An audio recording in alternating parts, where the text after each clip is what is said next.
ស្នេហ៍នាងក្រនៃព្រាមគេសត្រាប្តីយកទៅ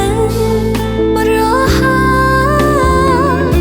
จะตั้งไปปรางรหอตาคาวอสา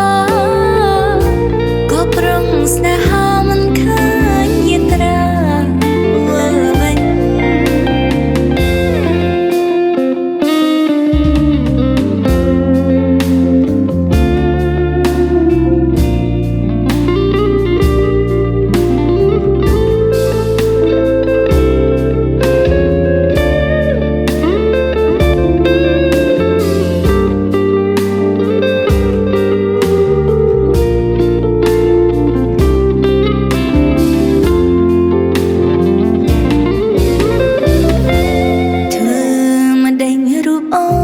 ជាកូនស្រីនាងនេសា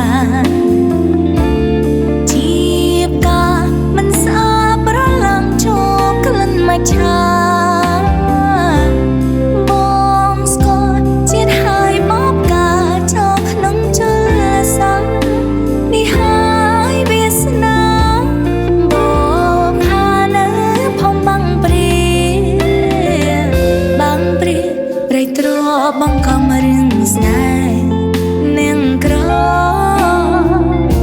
នៃព្រាមគេសត្រាប្តីយកទៅរហូត